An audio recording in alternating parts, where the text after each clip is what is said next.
libro Azul Oscuro del doctor José Luis Valls, yo como representante de la Biblioteca de los Archivos, y presento al doctor José Luis Valls, también ex director de la biblioteca. Él dice de la revista, pero en realidad él fue director de la biblioteca o de la revista en el momento que se modificó la biblioteca y pasó a ser Biblioteca William Nayé. Además, José Luis dirigió el departamento de historia. Dice que lo mejor que hizo hasta ahora es el diccionario freudiano, es verdad, del que está por salir la cuarta edición en castellano y la primera en inglés. Preside la Comisión de Ética.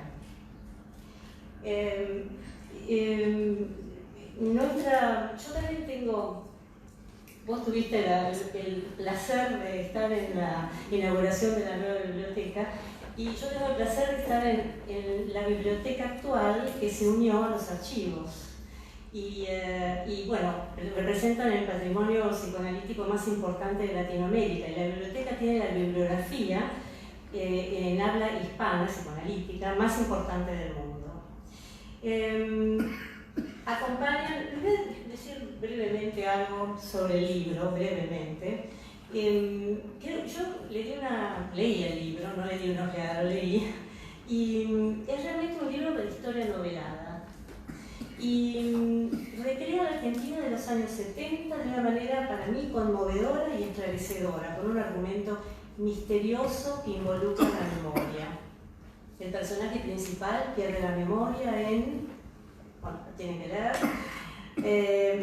y a lo largo del libro lucha por recuperarla. En las peores situaciones por las que atraviesa, nunca abandona la lucha y piensa, nunca deja de pensar. Pero el libro también convoca al lector que vivió esa época, la memoria de un tiempo. Tenemos el placer de tener como los comentadores acá del libro, que van a ser la doctora Claudia Gorenstein, presidenta de la Asociación Psicoanalítica Argentina, Roberto Ferro, que ha sido un invitado varias veces en APA, y siempre es doctor en letras, crítico literario y escritor. Y bueno, y además con ustedes, Claudia Lapacó. Bueno, podemos empezar, Claudia, sí. Bueno, es un placer estar acá, rodeada de colegas y presentando este libro de José Luis con Claudia Lapacó, una admirada actriz y entendido, digamos, en el tema de las letras. Así que mi humilde comentario será como psicoanalista, como lectora, digamos, y de paso algún chivo seguro voy a tirar porque soy la presidenta de APA, y entonces tengo que decir algunas cosas como que este año inauguramos algo bastante importante en APA, que es un sello de APA editorial, por el cual hacemos libros, publicamos libros de psicoanálisis, y espero que en breve empecemos a publicar novelas también de psicoanalistas. Yo sé que esta es la quinta novela del doctor José Luis. Una que no es esta, yo leí, estoy buscando los manuscritos, todavía no llegamos a la conclusión de cuál leí. Publicada. No publicada. Ya arreglamos. Y esta es la segunda novela que leo, que la leí también, no sé por qué, en los aviones. El manuscrito lo leí en un viaje a Madrid hace bastante tiempo, me dejó como una especie de sensación turbulenta, emocionalmente así agitada, y después, bueno, lo dejé de lado y volví a leerla con la conciencia de que tengo que comentar algo y también la obligación de que no puedo decir nada, porque es una novela de misterio. Entonces, vamos a ver cómo me las arreglo para hablar sin decir nada, cosa que a veces los psicoanalistas nos es fácil. Entonces, entré un poquito en pánico cuando Marcela dijo que iba a comentar la novela, porque dije, bueno, sonamos, todo lo que ella dijo, yo lo hubiera dicho, de tratar de no repetir eso.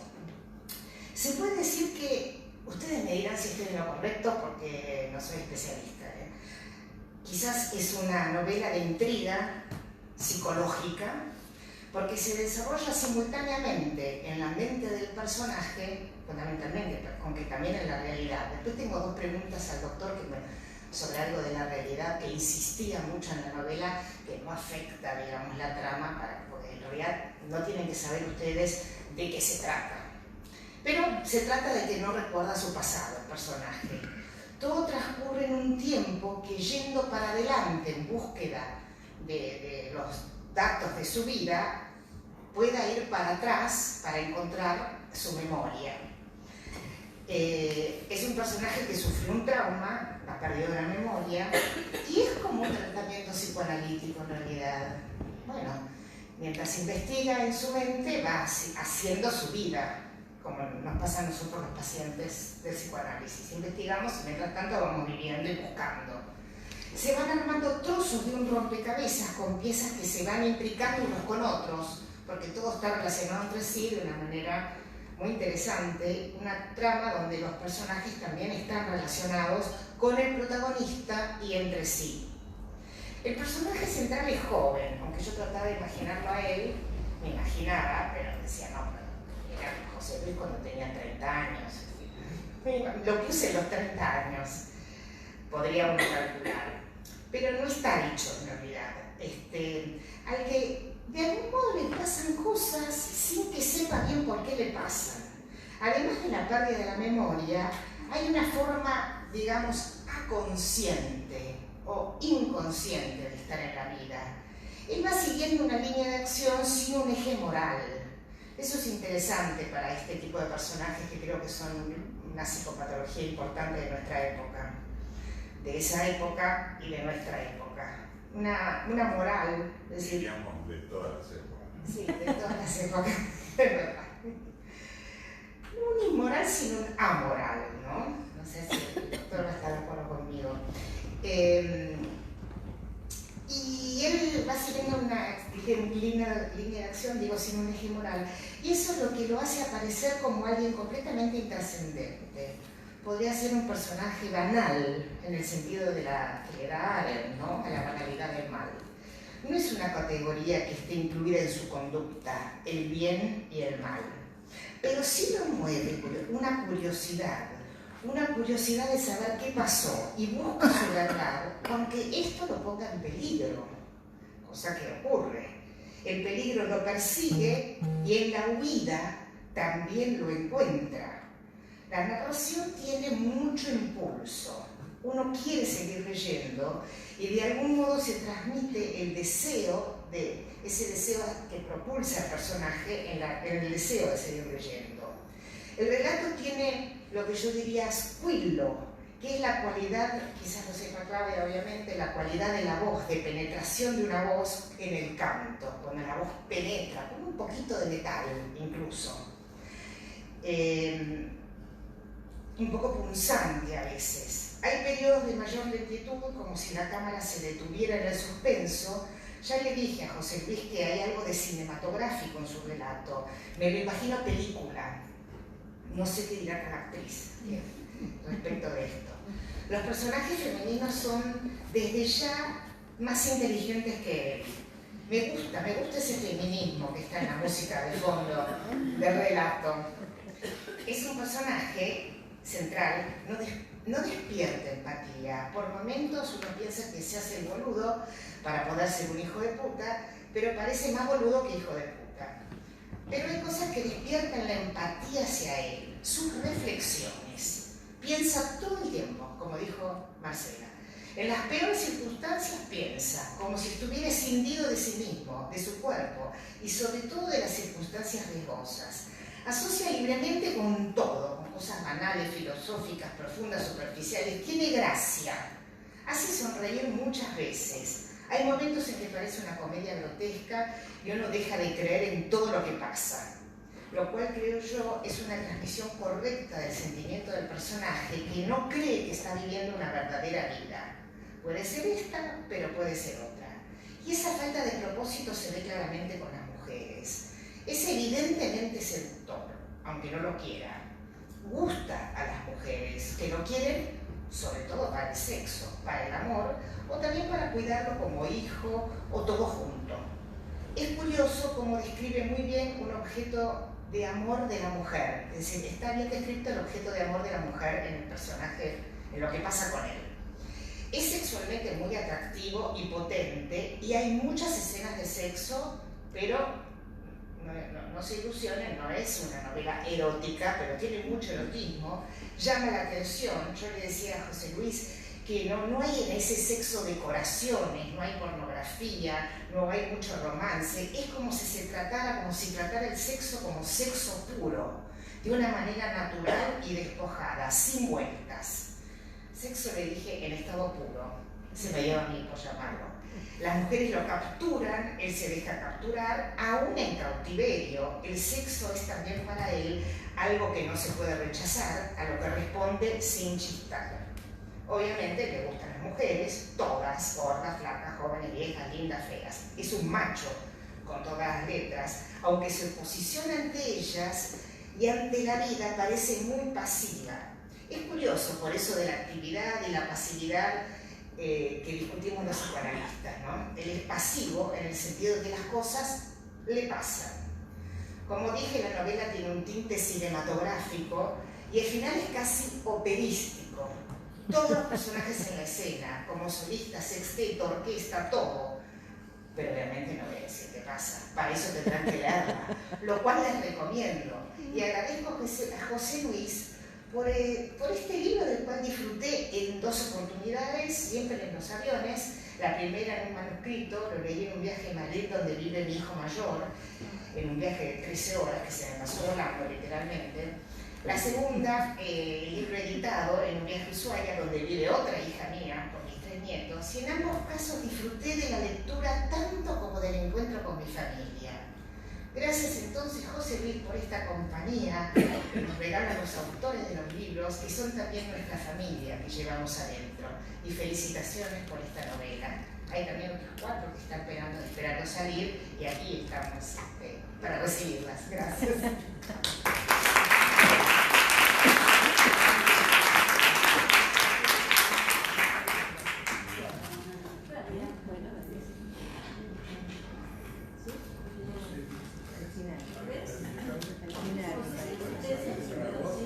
Como quieran. Sí.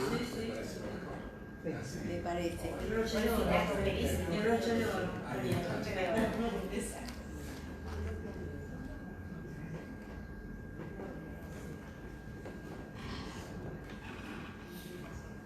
Ante todo, para mí es una satisfacción volver a estar aquí en la asociación, y también es una satisfacción poder presentar esta novela de José Luis.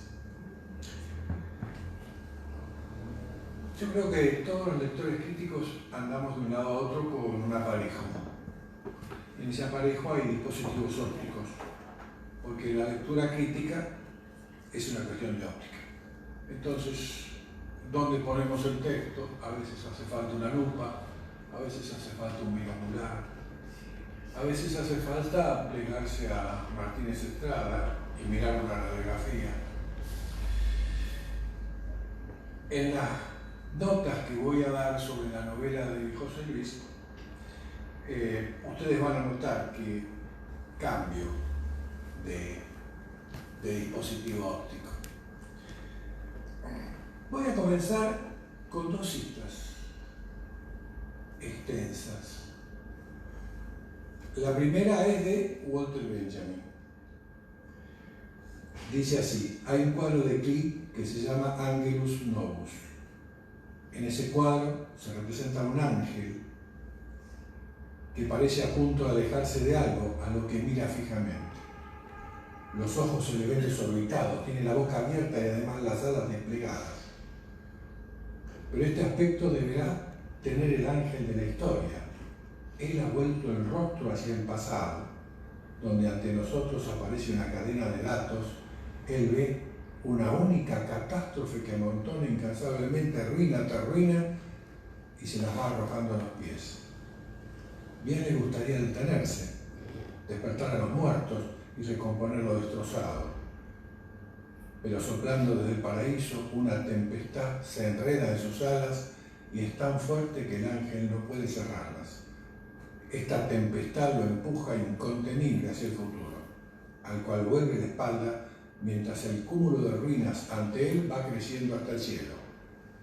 Lo que llamamos progreso es justamente esa tempestad. La otra cita es del poeta francés René Char. Los ojos bajo nuestra frente han desaparecido. Por el contrario, los ojos de nuestra espalda se han vuelto inmensos. Si no se puede informar el porvenir con la ayuda de una gran batalla, es menester dejar huellas del combate. Las verdaderas victorias solamente se logran a largo plazo y con la frente apoyada en la noche. Me pareció que era el mejor modo de dar cuenta dónde voy a poner el texto que he leído y que quiero comentarles a ustedes. Bueno, entre Walter Benjamin, una víctima de la barbarie nazi, y René Char, un poeta francés que fue un destacado militante de la resistencia francesa. Los años de la dictadura en la Argentina, entre 1976 y 1983, han sido objeto de indagación de diversas formas narrativas en las que, más allá de las diferencias genéricas, ha predominado el sesgo testimonial. La necesidad de probar las iniquidades atroces de la época han encontrado en esa modalidad discursiva un vehículo eficaz para apoyar tanto el reclamo de justicia como el lamento trágico por los siniestros crímenes cometidos por los militares y civiles que se apropiaron del poder. La adhesión, que es la convocatoria primordial del texto de testimonio, que la distingue de forma radical del texto literario, conlleva el riesgo siempre inminente de convertirse en una antropología cristalizada, una forma retórica sin desvíos. La novela de José Luis Valls figura una temporalidad exenta de sacralidad y ajena a la redención. Un tiempo que solo se puede reponer en la cruda materialidad de las acciones, alejado de toda posible visión heroica de los sujetos que la llevan a cabo. En este sentido, podemos hablar sin voluntad de ser exhaustivo de un conjunto de novelas de la literatura argentina, Pichillegos y el orden de las cosas de Rodolfo Fowell, Villa de Luis Guzmán, La flor azteca de Gustavo Nielsen, Las islas y el secreto y sus voces de Carlos Gamerro, Dos veces junio de Martín Cohen, que estarían en esta estela, un modo de pensar todos esos acontecimientos, pero separados de la denuncia, o eligiendo otra modalidad de denuncia. La memoria, como objeto de especulación en su relato, exhibe un modo desaforado de anacronismo centrado en los desechos, en las reapropiaciones y en la museización de los restos sacralizados como ruinas. El territorio de la memoria aparece figurado como una dimensión atravesada por vacíos, discontinuidades, cribada por grupos de silencio y acumulación de restos. Mientras tanto, el devenir narrativo inscribe un entramado en el que el pasado emerge como una magnitud heterogénea y abierta a la espera de una operación de restitución. Esa reescritura del pasado se contamina con gestos irónicos. Se produce una distancia paródica entre las voces narrativas y el conocimiento de los hechos que tiene el lector. La dinámica de la novela, desde el momento que implica una verdad a revelar, tanto por parte del protagonista como por parte del lector, por ahí ha dicho Henry James que el mejor narrador es el que no sabe lo que pasa. La dinámica de la novela, vuelvo a decir, es paradójica. Es una dinámica estática, el vacío textual consiste en mantener el enigma sin respuesta. Mientras las frases aceleran el desarrollo de su historia y no pueden menos que conducir, desplazar esa historia, la toma de conciencia de Diego y del lector ejerce una función contraria. Debe disponer en el flujo del discurso cortes y retrasos, una manera de mirar hacia el pasado. En la novela aparece un narrador que está en posición de no saber. Digamos, un narrador que no termina de conocer la historia que va a contar. La arqueología de ese modo de narrar está en Edgar Allan Poe, que de alguna manera reconocemos como el creador del género policial. La novela de José Luis tiene una característica que es una narración dicha por el protagonista, que está cortada y atravesada por capítulos, fragmentos, secciones que están destacados en bastardilla. Los textos, todos los textos, pero ahora yo hablo de textos literarios, no producen sentido por lo que dicen, sino que producen sentido por lo que hacen. Entonces, lo que hace este texto, que casualmente está sesgado en relación a la otra letra, que es ladino, es hacer intervenir otras voces, construir la novela como si hubiera una sola voz que avanza, que está atravesada, cortada por otras voces, ¿no es cierto? Como si no hubiera posibilidad de memoria individual. Que toda memoria individual, en definitiva, es una memoria compartida. En esta novela de José Luis, las acciones narrativas se internan más allá de cualquier forma de consolación épica, instalando la intriga novelesca desde una visibilidad que hace inteligible otros aspectos de la época narrada. Esos relatos abruptos, fragmentados, a los que hice referencia recién, figuran confabulaciones conceptuales alejadas de las variantes de una modulación tipificada a priori, que las congele como formas naturalizadas por los relatos sedimentados en los años de la postdictadura. Apartándose de esas variantes tan transitadas, propone a la lectura un enigma que vacía cualquier contingencia de sentido derivada de una especulación dicotómica. Si hay algo que la novela conjura y repudia, es la teoría de los dos demonios.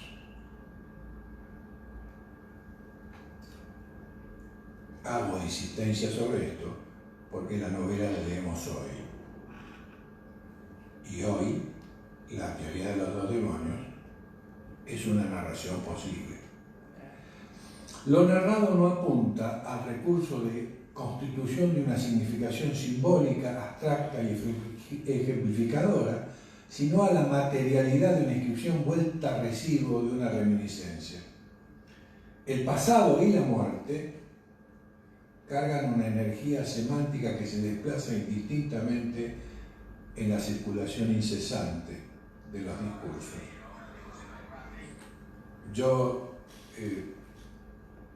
Esas son las otras voces, siempre pasa. Pasa en la novela, siempre hay otras voces. Digo esto porque hay mucha muerte en el texto. Y hay mucha muerte desaparecida. Todo pasado y todo cadáver exhiben la manifestación apremiante de la transitoriedad. El cuerpo que ha dejado la vida comienza a descomponerse, remitiendo inevitablemente a la fascinación con la que se invisten las ruinas. La tapa es del Garay Olimpo. La tapa tapada de una puerta. Según me ha llegado una especie digna de atención, la fotografía es obra del autor. El tiempo póstumo de los cadáveres y las ruinas abre el periodo del duelo que designa el proceso de superación de la pérdida en la cual el objeto perdido es dialécticamente absorbido y expulsado, dando lugar a su restitución. El cuerpo de Diego es el yacimiento de la permanencia de una invalidez que se pone en movimiento. En la narrativa de la postdictadura, algunos fragmentos de memoria se han mediado de la totalidad perdida, bajo la amenaza de la exigencia de un luto sacramental que ocupe la integridad del pasado y por lo tanto no tenga fin. Ese luto se ha metaforizado en relatos que no se han internado en el abismo de las vivencias experimentadas por aquellos que formaron parte del imaginario dominante de la dictadura. Es decir, que asumieron como propios los esquemas de reflexión, los silencios y las reglas con las que se regía la existencia cotidiana. La novela de José Luis Valls asedia esos vacíos traumáticos de la memoria, como restos olvidados que no han sido registrados en buena parte de la narrativa de la postdictadura y forman de esa manera grumos inquietantes porque fueron soslayados. Azul Oscuro explora caminos ficcionales que se apartan del registro testimonial. Esa modalidad narrativa ha ido revelando sus limitaciones, porque sus formas retóricas se han cristalizado en torno de la denuncia de un enemigo común, que en los primeros años de la democracia alcanzó un enorme valor para documentar todo el horror del terrorismo de Estado, pero que no son suficientes para indagar la diversidad de experiencias sociales que se fueron produciendo en el marco de la interdicción represiva. Es posible leer en el texto de Valls un intento de restituir la memoria a partir del ejercicio de contar historias desde otra perspectiva. El final del duelo tiene un vínculo muy fuerte con las formas narrativas. Llevar a cabo el trabajo del duelo consiste sobre todo en la posibilidad de contar historias sobre el pasado que no sean siempre la misma historia. José Luis Valls es un escritor que trama su ficción con la historia y la política. Sí, es verdad, uno puede acordar. El texto tiene el diseño de una novela de enigma. Podríamos decir de una novela policial. Podríamos decir de una novela policial negra. Se ha parecido tanto la novela policial negra a la política en Latinoamérica, digo porque es lo que conozco, supongo que en todas partes. Creo, de todas maneras, que la novela de José Luis, si yo tengo que dar cuenta de mi lectura, es una novela política. Mis alusiones a René Char y Walter Benjamin de comienzo, además del sentido que surge de cada cita, también evoca a un luchador de la resistencia y una víctima de la persecución nazi. No es casual que la novela haya aparecido en 2019. Digo, había aparecido en 2018, la presentamos en el 2019. Pero hay otras novelas inéditas de Valls. Entonces es una elección, una opción que exige una interpretación. Puedo tener ese atrevimiento porque como soy su más lector, conozco el corpus. Hay otras novelas. Y si ustedes me aceptan el adelanto, podría haber elegido otras. Creo que ahí hay un gesto político. Y voy a decir por qué. En ese sesgo me involucro como lector crítico y mi lectura no exhibe pretensión de verdad. Digo, ¿no será acaso que Valls, con su máquina óptica de ver el presente, un presente en el que la indiferencia y o la complicidad de muchos aceptan que nuestro país se vaya convirtiendo en un estado asociado, un Puerto Rico del Sur, ya hay una avanzada del poder central en las oficinas del gobierno? Se propone, quizás con una ilusión de escritor, quizás quiera no escribir otra novela, quizás no quiere escribir otra novela que se podría llamar amarillo oscuro. Las novelas no representan el mundo, especulan sobre el posible sentido del porvenir. Azul oscuro mira al pasado para comprender el presente. Nada más.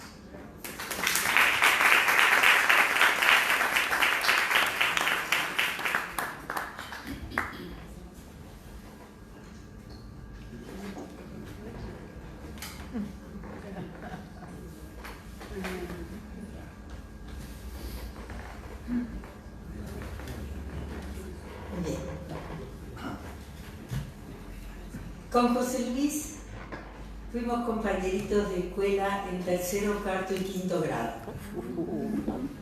No nos hemos visto creo que 50 años, y con otro compañero que está esta noche acá con nosotros, que es Willy Craig, nos hemos vuelto a juntar y a ver, y he conocido sus familias, y es por eso que estoy esta noche acá. Me encantó la novela. Me pareció apasionante, muy fácil de leer, uno no quiere abandonarla, en cuanto la comienza quiere llegar al final, tiene intriga, pasión, misterio. Y les voy a leer algunas partes. Yo por mí la leería toda, pero creo que es demasiado tiempo, ¿no?, que querría tenerlos acá con nosotros. La novela comienza así. Algo más que les quiero decir es que me encanta cómo describe los diferentes personajes. Para una actriz es muy interesante eso. Son ricos, son avasallantes, hay mujeres muy interesantes. Me encantó. Comienza así. Me desperté distinto. No sé a qué, a antes, a cuando era chico, a mis principescas épocas de libertad, a aquella forma de vida en la que el movimiento era demasiado fácil, casi incontrolable. A ese tiempo en el que la falta de libertad residía en la quietud, en la que los castigos consistían principalmente en eso, en dejarte quieto, obligadamente quieto. Uno no podía parar de correr, de saltar, de trepar, de moverse. Impedirlo era terrible. Desde el propio interior y en forma incontenible surgía el movimiento, la necesidad de traslado, de evolución, de cambio. Ante esa necesidad irrefrenable de acción, la posibilidad que uno tenía era la de solo darle formas, buscarle historias con las imágenes que ya conocía y luego repetirlas de las maneras más variadas o variarlas de las maneras más repetidas. Me sentía entonces castigado, como aquellas veces en que eso me era vedado, inmovilizado como entonces, impedido de hacer. Aunque ese tipo de castigo en el que hoy era más soportable, ya no era un niño, de eso me había dado cuenta. Los movimientos ahora eran menos imprescindibles, tenía palabras en mi cabeza con las que también podía jugar.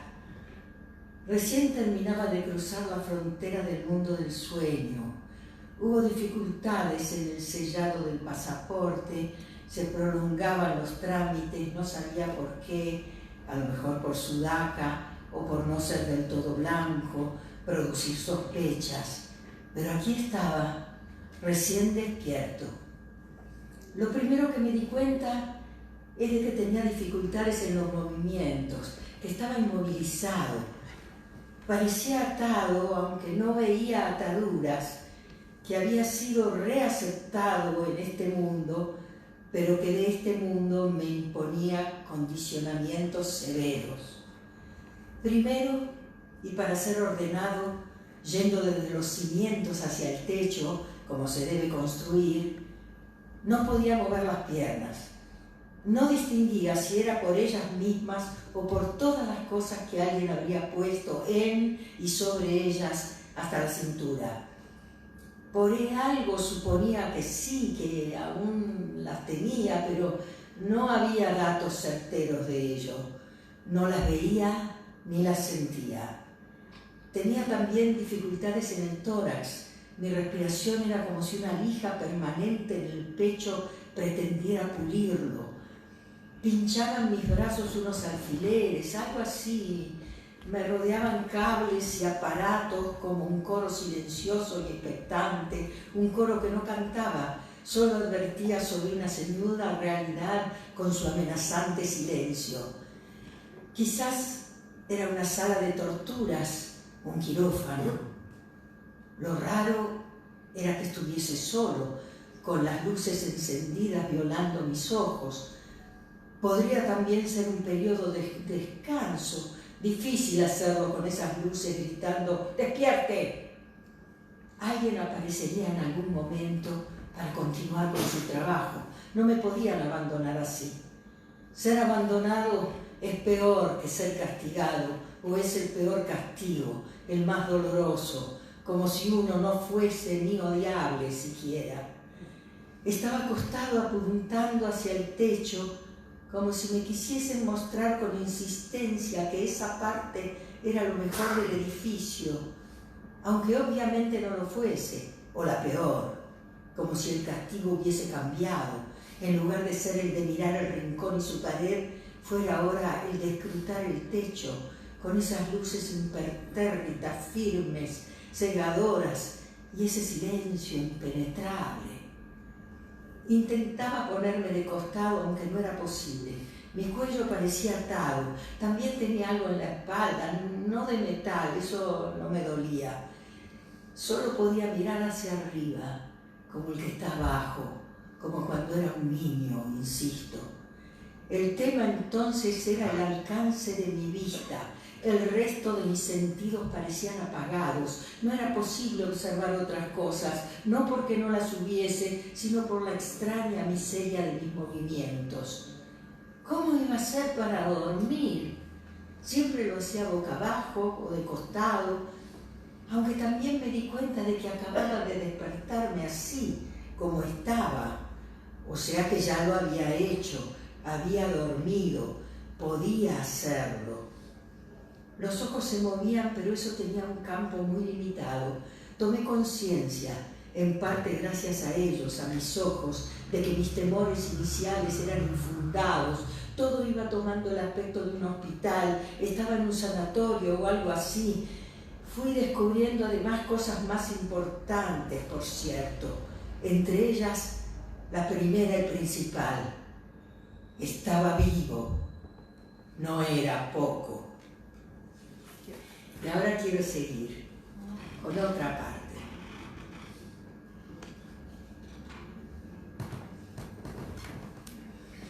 Acá habla de Constanza, que es la abuela de Azul, la protagonista junto con Diego de este libro. Consuelo, perdón, ¿qué dije? Constancia, perdón. Consuelo.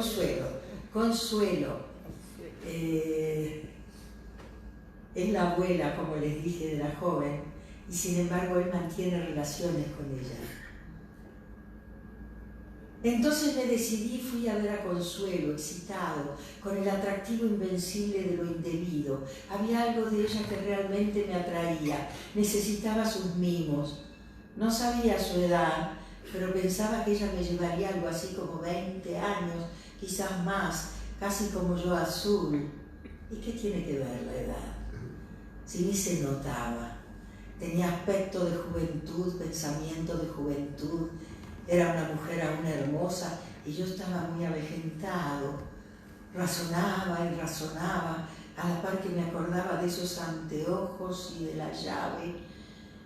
No sabía de cualquier manera por qué, pero me atraía. En realidad uno nunca sabe qué es lo que lo atrae de otra persona.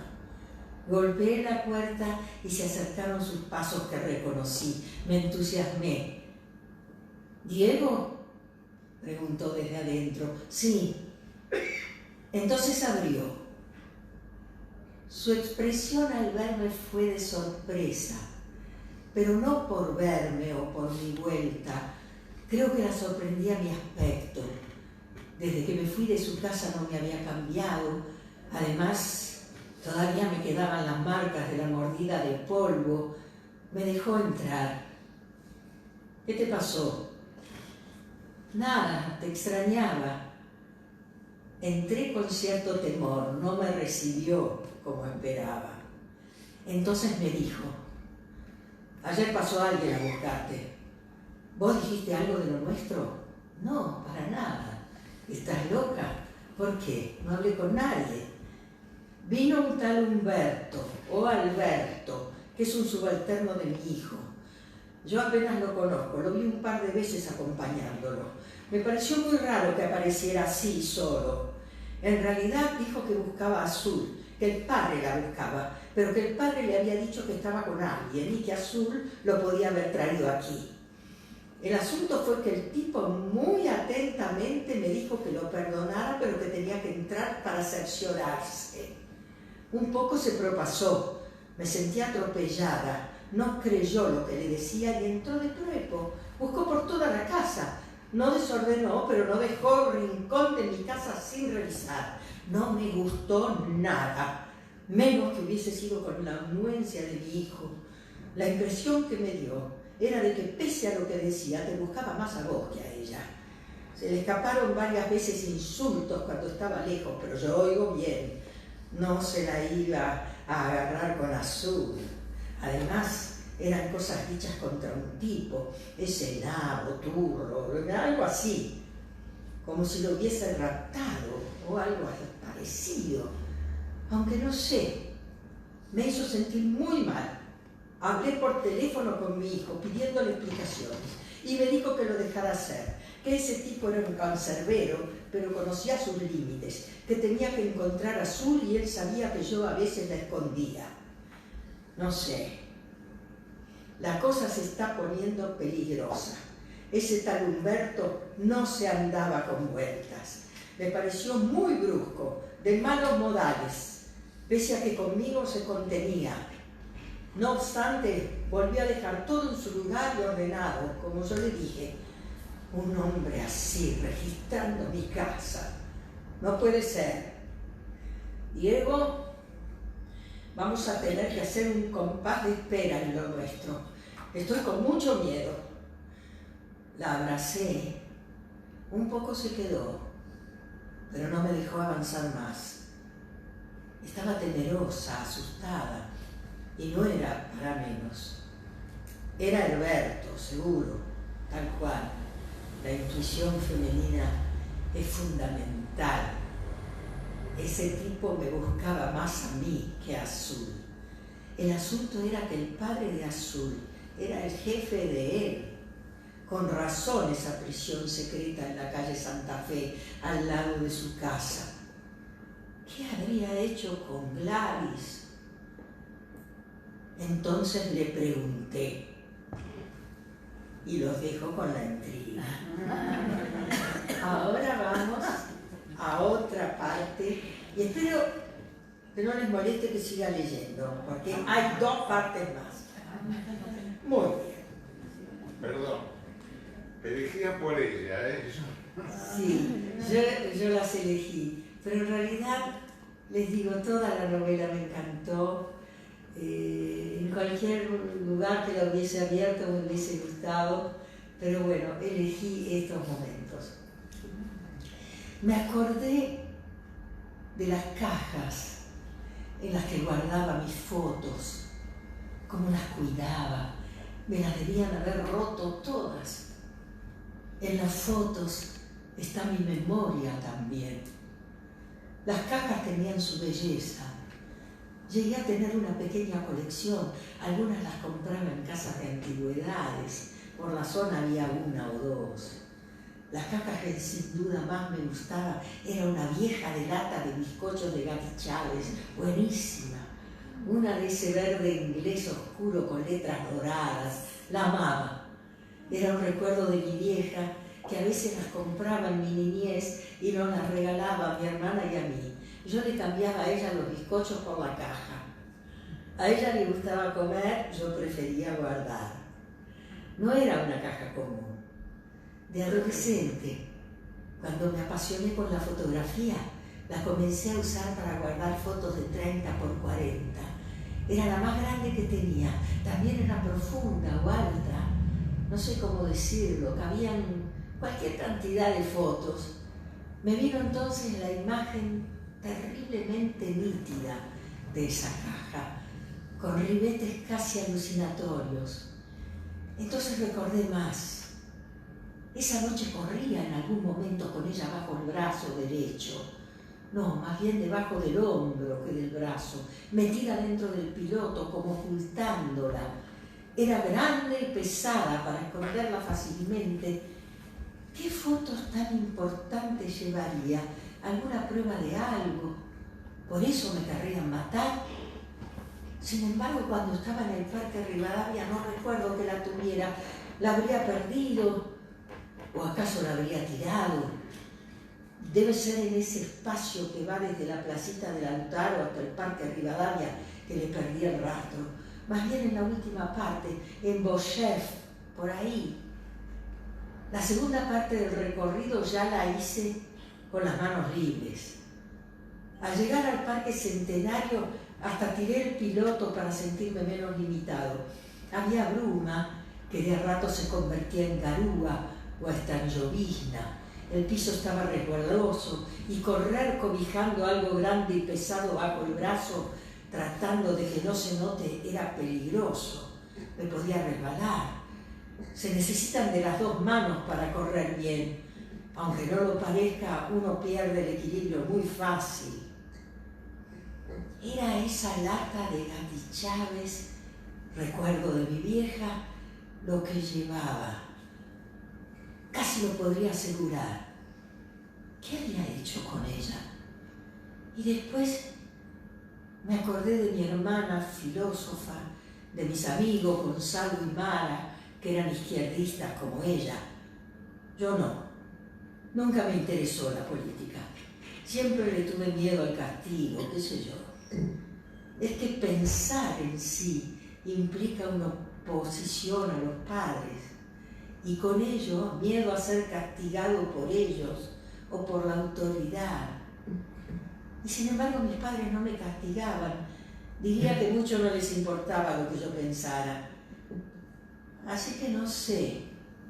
Claro, en este país parece que uno es argentino cuando piensa como los demás, o sea, cuando obedece a los que tienen el poder. Si no, es una apátrida o qué sé yo, qué cosa. Todos habían huido, los habían amenazado por zurdos. Aquí reventaban hasta los cadáveres. Lo había leído en el diario. Era difícil. A mí tranquilamente me podían haber tomado por uno de ellos o alguien que tenía información sobre ellos. Yo le dije a mi hermana que era una tonta, que no valía la pena, pero nunca me hizo caso. Además no le gustaron nada mis andanzas con mi tía. Siempre le parecieron mal. Mirá vos, como si yo me pusiera a juzgar sus parejas. El asunto es que ni sé a qué país se fue. A México o a España, seguro, a donde iban la mayoría. Pero ellos no tenían nada que ver con la caja. Salvo mi hermana y no por su contenido. Aunque la otra vez estuve pensando que en esa corrida busqué la caja de Gonzalo para pedirle ayuda. No podría dármela nunca si no estaba y yo lo sabía. A lo mejor sí tenía que ver. A lo mejor busqué dejar la caja ahí. Como tendría la llave, ellos se habrían ido hacía como 2 años. No los iba a encontrar ahí. Aunque no recuerdo tener fotos que los comprometieran. Y ahora el monólogo de Gladys, la tía con la que tenía relaciones Diego.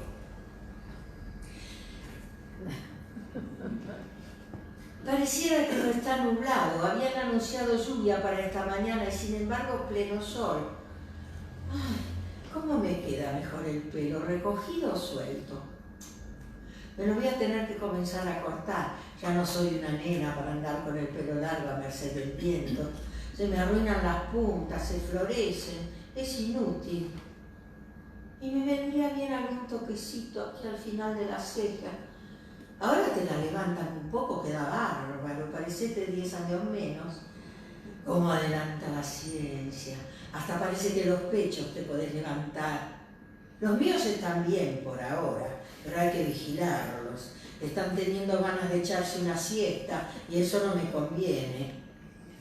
No sé si Dieguito se acuerda o no, pero a mí me hace acordar de tantas cosas cuando él se acuerda. Por suerte de lo principal se acuerda. Ay, pobre, quedó mal de ese golpe. No es el mismo, aunque en algo es mejor, no sé bien, es raro. Está más grande por un lado y más nene por otro. Sí, ¿se acuerda? ¿No se acuerda? Oh, no entiendo cómo funciona la cabeza. Algo de ella perdió. Así dijeron los médicos. Y la de los médicos es palabra santa. Justo perdió la parte donde guardaba esa información que quiere Beto que le saque. Que ni sé qué es. Él dice que me voy a dar cuenta, pero qué sé yo. Me tiene loca con eso. Y el pibe aprovecha. Ay, es una fiera. Me hace ver las estrellas. A mí siempre me gustaron las estrellas. Podría ser astróloga. Adivinar el porvenir. ¿Quién pudiera? Ay, la juventud. El general también me tira los galgos. Ah, no, pero con él no es lo mismo, ¿eh? Es otra cosa. Es un hombre con poder. Ay, no sé por qué me excita tanto ese tipo de hombre. El tema es que aparece él y me mojo toda. Hasta transpiro. También ese Falcon con todos los chiches es una joya. Me siento en ese auto y se me eriza la piel. Es terrible.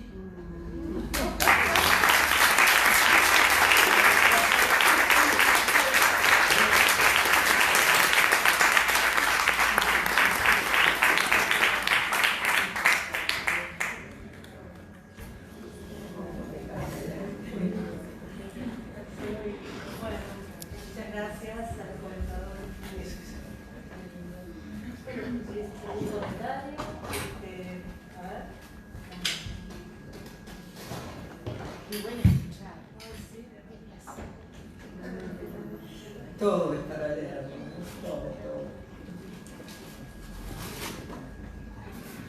Bueno,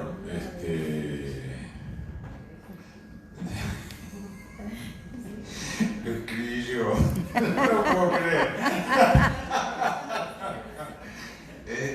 Con todo lo que han dicho ustedes, la pipita, la perinola.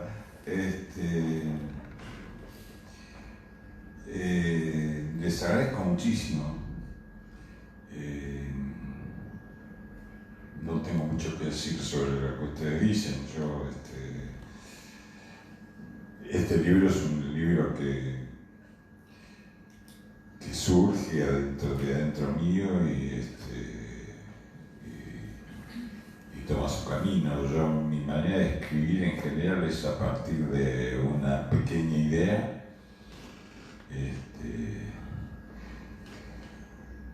La idea era fuera del accidente y el accidente constaba de dos partes. Una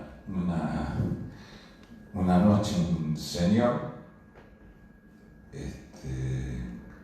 cruza una calle y le pasa un auto raspando.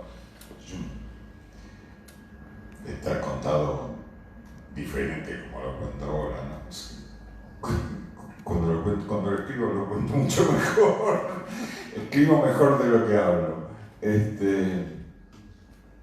Y entonces se queda con la curiosidad y baila, ¿no? Y como en ese camino va recorriendo un camino que es la calle Campichuelo, cruza el Parque Centenario y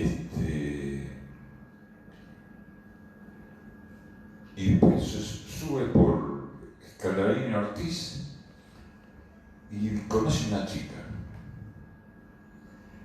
que se llama Azul, que también es la protagonista, quizás es menos protagonista, pero como dijo Claudia, es una protagonista diferente, es más ingenua, es más crédula y es más pícara. Este personaje es un personaje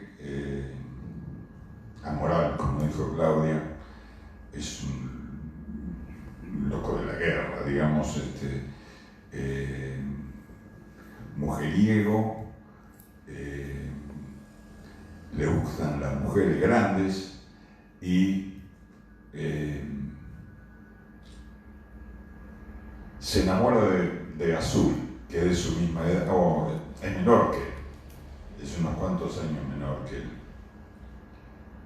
En ese vínculo rarísimo, su vida va transcurriendo y, bueno, le suceden, por ejemplo, cosas contradictorias. Esa potencia que describió Claudia en él se deshilacha con Azul, se pierde, se diluye. Y bueno, y va descubriendo cada vez cosas más terribles en ese accidente. Él va al otro día a buscar qué había pasado la noche anterior. Se despertaba mañana inquieto, ¿qué carajo pasó? Entonces vuelve al lugar, y cuando vuelve al lugar, hace todo el recorrido de mundo y cuando vuelve al lugar, ¡pum! Ahora lo llevan por delante. La primera vez le chingaron, le pasó cerca, y en la segunda lo llevan por delante. Y termina en el sanatorio. Y él piensa que es un atentado. Y bueno, ahí esa es la historia de la que entonces yo dije, ¿y de dónde carajo venía? Porque ese es el tema. Digamos, uno escribe algo y le falta algo a la lógica, ¿no? ¿Y de dónde venía? ¿Por qué cruzó esa calle esa noche? Él mismo dice, ¿cómo puede ser que yo viniera a las 2 de la mañana cruzando el Parque Rivadavia, corriendo, descuidado? ¿Y dónde venía? ¿Y si yo siempre ando en auto? ¿Dónde estaba el auto? ¿Por qué venía caminando? Bueno, ahí se va descubriendo todo lo que el accidente ese le hizo olvidar. Le dijeron, el médico cuando se despierta le dice, yo soy el médico, no sé cuánto, hace 6 días que está en coma, no se alegra mucho que se haya despertado, que sé yo cuánto, bueno, tuvo un hematoma sutural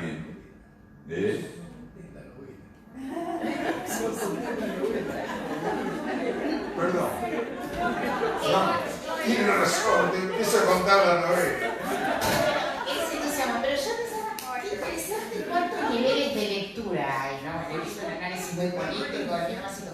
Y yo en un momento tuve la fantasía de hacer ese recorrido, de caminar por esas calles. Tenía como ganas de ir andando por ahí a ver qué. Y además que me interesaba esa casa. Es una novela muy arquitectónica. Pienso que él en otra vida fue arquitecto. No, él era. Pero, sí, pero vos también sos arquitecto. Es decir, que sabés como de arquitecto. Es decir, hay una arquitectura en la novela. La que iba a ser arquitecta de Sarita. Porque hay mucha arquitectura. Ella me enseñó mucha arquitectura a mí, digamos, recorriendo, me va mostrando las diferencias de esa columna que tuvo. Sí, las columnas, la casa, la forma Tudor. No, porque quién sabe. ¿Van entendiendo de qué se trata? No solo porque sabemos. Yo les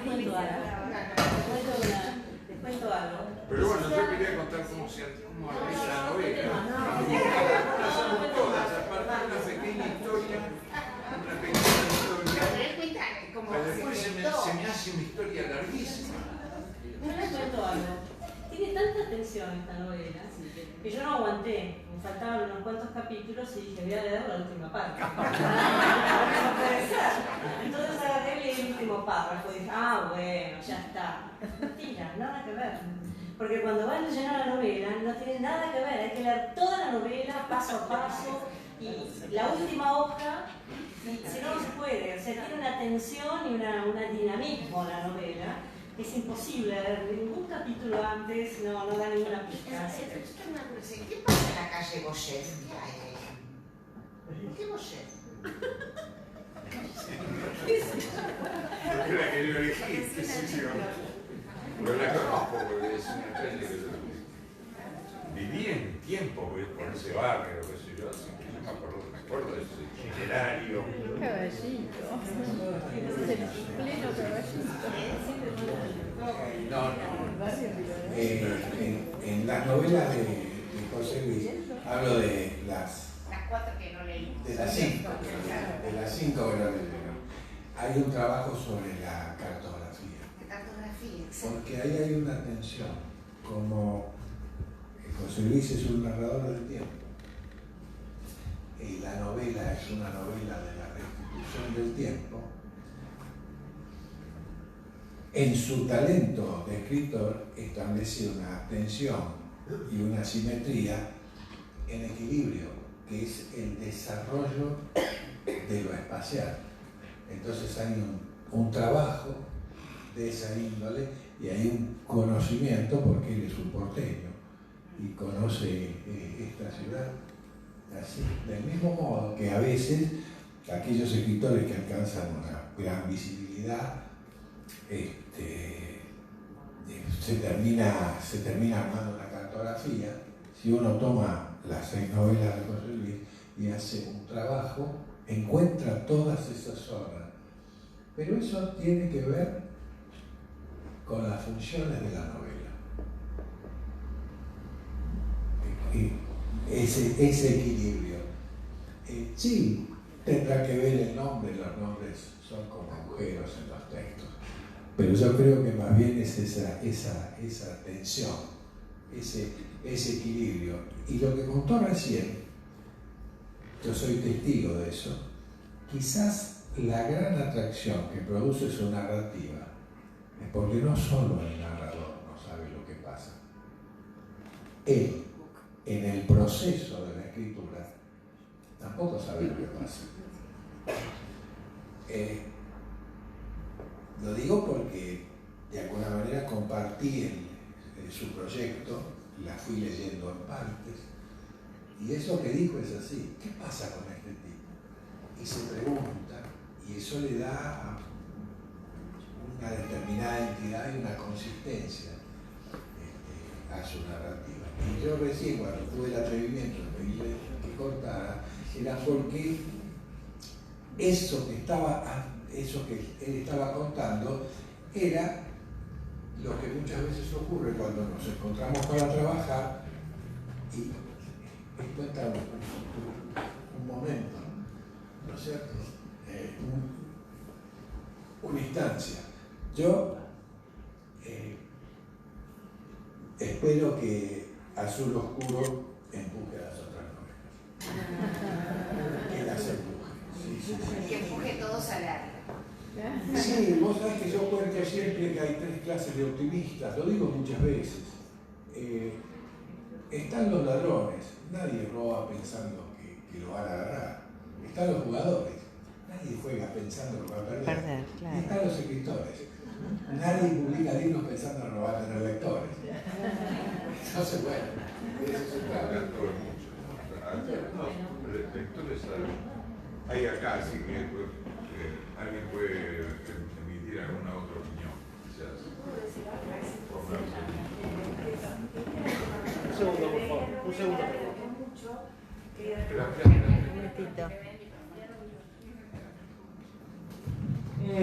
Que leí la novela, me encantó ganas de investigar qué pasa, tiene un tempo muy especial, pero de destacar el humor también, todos los párrafos de humor que hay en la novela, ¿no? Eso.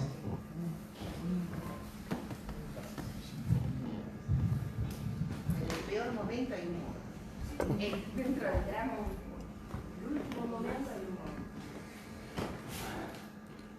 La narración, Es un defecto mío. perdón, cuando contás lo de las dos hermanas, las vecinas, que lo iban a buscar cuando era chico y lo desvestían, es desopilante. Y Aurora también, la enfermera. Son realmente escenas desopilantes. No hablemos más, que la Bueno, vamos a- ¿alguien más? Bueno, andamos por... Bueno, A ver. Perdón, yo considero que Claudia es una de las mejores actrices argentinas. Y la leyó como una diosa, realmente. Así que no podía creer yo que eso era algo escrito por mí, leído por vos, me parecía.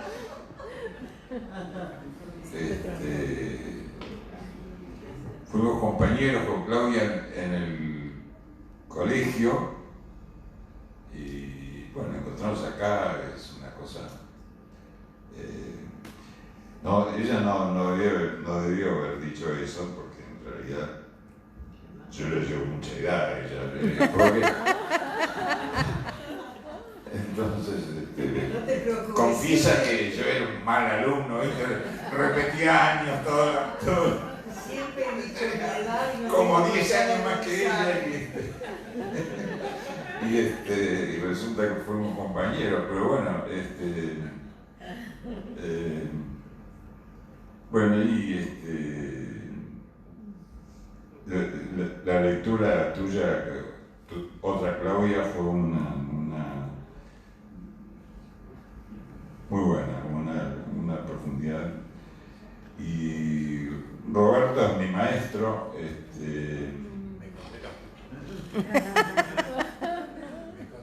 No es que me enseñe, no me enseña, se escribe así, eso lo aprendí solo. Ahora aprendí a escribir así, ¿no? Pero, y tampoco me dice, muy pocas veces me dice que no, eso no, me da una idea, me tira alguna cosita, pero en general casi todo él me lo deja hacer. Y bueno, después hacemos una corrección de todo el texto, pero ya el texto desarrollado, ¿no? Y esa es la manera que tenemos de trabajar y a mí me resulta fantástica porque sentirme cobijado por él me da como valentía, tirarme y vencer mis miedos y lo difícil que es escribir, porque cada vez que uno escribe también se está jugando, ¿no?